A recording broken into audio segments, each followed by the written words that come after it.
Hi అండి. అందరూ ఎలా ఉన్నారు? బాగున్నారా? మీ అందరూ బాగుండాలని మనస్ఫూర్తిగా దుర్గా భవానీ దేవిని కోరుకుంటున్నాను. అంతేకాదండి, ఈరోజు వీడియోలో మనం ఆల్రెడీ దేవీ నవరాత్రుల్లో 5వ రోజుకి చేరుకున్నాం. చూస్తుండగానే రోజులు ఎంతో స్పీడ్గా వెళ్ళిపోతున్నాయండి.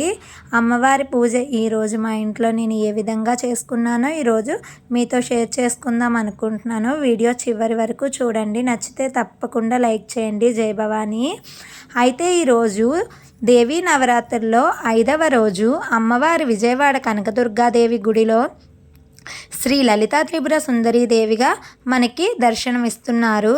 అంతేకాదు ఇక్కడ మా ఊర్లో అంటే అనకాపల్లి సతకంపట్టు గౌరీ పార్వతీదేవి గుళ్ళో కూడా లలితా త్రిపుర సుందరీ దేవిగా అమ్మవారు అలంకరణతో మనకి దర్శనమిస్తున్నారు. కాకపోతే చాలా ప్రాంతాల్లో ఈరోజు మహాచండీ రూపంలో అమ్మవారు దర్శనమిస్తున్నారు. నేను ఆ ఇద్దరు దేవతల్ని మనసులో తలుచుకొని ఈరోజు లలితా సహస్రనామ శ్లోకాలు అంతేకాదు లలితా చాలీసా చదువుకున్నాను. ఈరోజు లలితా శాస్త్రాన్ని మంద్వీప వర్ణాన్ని చదువుకుంటే చాలా మంచిది. ఆగ్నేయంలో అన్నపూర్ణ అమ్మవారికి మొదట పూజ చేసుకున్నాను. తర్వాత తులసి అమ్మవారి దగ్గర దీపం పెట్టుకున్నాను. తర్వాత ఇంట్లో నిన్న పెట్టిన పువ్వులు అన్నీ తీసి నీట్గా దేవుడి మూల శుభ్రపరచుకున్నాను. రోజు దేవీ నవరాత్రిలో రోజు ఇల్లు మాఫ్ పెట్టుకోవాలండి. ఎందుకంటే భవానీలే కాదు, అఖండ దీపం పెట్టుకున్న వాళ్ళు, కలశ స్థాపన చేసిన వాళ్ళే కాకుండా ఇలా కలశ స్థాపన చేయకపోయినా దుర్గా భవానీ వారు మన ఇంట్లో ఉన్నట్టుగా భావించుకోవాలి మనం. అంతేకాదు ఈరోజు మహాచండీ అవతారం లలితా త్రిపుర సుందరీదేవి అవతారం. కొన్ని ప్రాంతాల్లో చండీ అవతారానికి పూజ చేస్తారు, కొన్ని ప్రాంతాల్లో లలితాదేవికి పూజ చేస్తారు. ఒకరోజు ముందుగా వస్తుంది ఒక్కొక్క దగ్గర.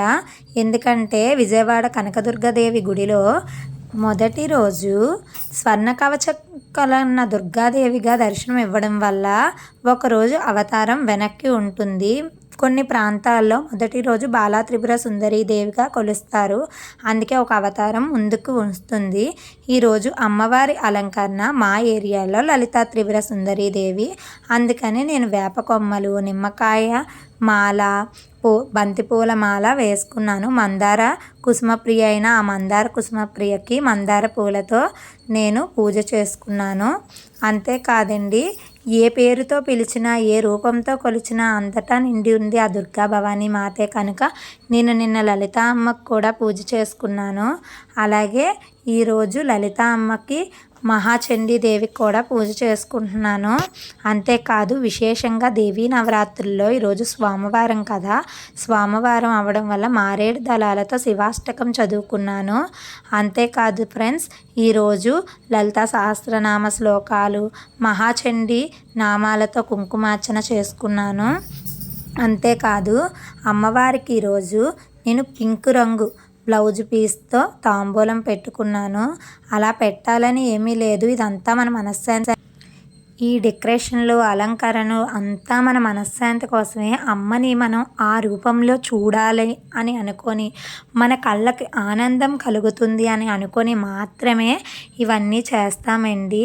కాకపోతే అమ్మవారిని ఏ పేరుతో పిలిచినా అమ్మా అని మనస్ఫూర్తిగా పిలిస్తే అమ్మ కదలి వస్తుందండి. అమ్మవారిని ఏ రూపుతో పూజించినా ఏ పేరుతో పూజించినా అమ్మ మనకి కరుణించే కల్పవల్లి కనుక నేను అమ్మవారికి కలశ స్థాపన చేసుకోలేదు ఈ సంవత్సరం. మాల వేశాను కదండి, అన్నీ చేసుకోలేక అఖండ దీపారాధన కలశం పెట్టుకోలేదు. కానీ నిత్యం ఇలా దీపారాధన పెట్టుకుంటున్నాను.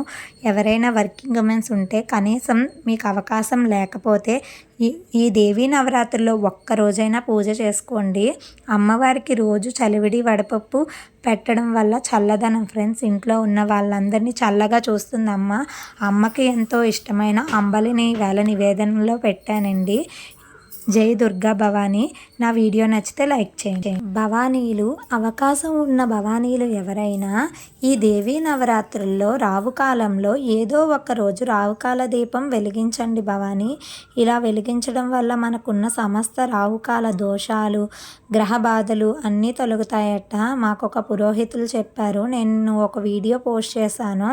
ఆ వీడియోలో రావుకాల దీపం పూజ నేను ఏ విధంగా చేసుకుంటున్నానో షేర్ చేశాను.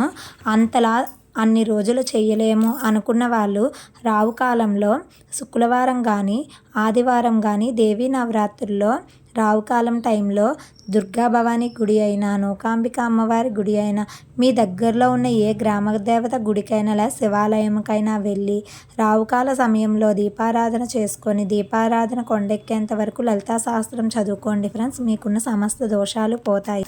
ఈరోజు తెల్లవారుజామున చవితి తిథి ఉంది. 7 గంటల తర్వాత నుండి పంచమి తిథి స్టార్ట్ అయింది ఫ్రెండ్స్. అలాగే రేపు మార్నింగ్ వరకు పంచమి తిథి ఉంటుంది. కాబట్టి రేపు పంచమి కాబట్టి మంగళవారం కాబట్టి విశేషంగా మంగళవారం పంచమి తిథి రావడం చాలా విశేషమైన రోజు కాబట్టి రేపు తప్పకుండా అందరూ ఐశ్వర్య దీపం కానీ నారికేల దీపం కానీ ఇంట్లో వెలిగించుకుంటే చాలా మంచిదండి. రేపటి వీడియో పోస్ట్ చేస్తాను. నేను రేపు వీడియోలో ఏ విధంగా ఐశ్వర్య దీపం నారికేల దీపం తమలపాకులు దీపారాధన పెట్టుకున్నానో మీతో షేర్ చేసుకుంటాను. దేవీ నవరాత్రుల్లో విశేషంగా మంగళవారం ఆ లక్ష్మీదేవి అమ్మవారికి దుర్గా భవానీదేవి అమ్మవారికి అందులోనూ మా ఏరియాలో రేపు మహాచండీ అవతారం, మిగతా ప్రాంతాల్లో శ్రీ మహాలక్ష్మీదేవి అవతారం ఉంటుంది. కాబట్టి మహాలక్ష్మీదేవి అన్న మహాచండీ అన్న చాలా కరుణించే మూర్తులు. లక్ష్మీదేవి కటాక్షం ఉంటే మనకు అన్నీ బాగుంటాయండి. అందుకే ఆ లక్ష్మీదేవిని కొలవాలి. అందులో విశేషంగా మంగళవారం, ముఖ్యంగా మంగళవారం ఐశ్వర్య దీపం పెట్టుకున్న ఏదైనా గుడిలో ఆంజనేయ స్వామి విగ్రహం ఉంటే అక్కడ తమలపాకుల మాల వేసినా చాలా మంచిదండి. మీ ఏరియాలో ఒకవేళ రేపు మహాలక్ష్మీదేవి అవతారం అయినట్టయితే తప్పకుండా వెళ్ళి మహాలక్ష్మీదేవి దర్శించుకొని తదుపరి ఇంటిలో ఐశ్వర్య దీపాన్ని పెట్టుకోండి, చాలా మంచిది. అంతేకాదు దగ్గరలో ఉన్న ఆంజనేయ స్వామి వారికి తమలపాకుల మాల సమర్పించుకోవడం వల్ల ఇంకా మంచిది. మీకు వీలైతే రావుకాలంలో ఏదో ఒక దేవాలయంలో దీపారాధన చేసుకోండి. ఆది శుక్రవారాల్లో ఈ రావుకాల దీపం వెలిగించడం చాలా మంచిది. అంతేకాకుండా రేపు మా ఏరియాలో మహాచండీ అమ్మవారికి అలంకరణ చేస్తారు. రేపు మహాచండీ అమ్మవారికి నిమ్మకాయల మాల సమర్పించుకోవడం వల్ల చాలా మంచిది. నేను ఈరోజు దుర్గా భవానీకి లలితా భవానీకి మహాచండీ అమ్మవారికి కలిపే పూజ చేసుకున్నాను. చెప్పాను కదా ఫ్రెండ్స్, ఏ పేరుతో పిలిచినా అంతటా ఉంది ఆ దుర్గమ్మే, అందరినీ కాపాడి దుర్గమ్మే. నేను అందుకే విజయవాడ కనకదుర్గాదేవి మనందరినీ చల్లగా చూడాలని, ఆ దుర్గా భవానీదేవి ఆశీర్వాదం మనందరి పైన ఉండాలని ఆ దుర్గా భవానీదేవిని మనస్ఫూర్తిగా కోరుకుంటున్నాను ఫ్రెండ్స్. అందరూ చల్లగా ఉండాలి, అందులో నేను ఉండాలి. మా భవానీ దీక్ష ఏ విధంగా కొనసాగుతుందో నెక్స్ట్ వీడియోలో మీతో షేర్ చేసుకుంటాను. మేము విజయవాడ వెళ్ళబోతున్నాం. ఓకేనా ఫ్రెండ్స్, నా వీడియోలు వాచ్ చేస్తూ ఉండండి.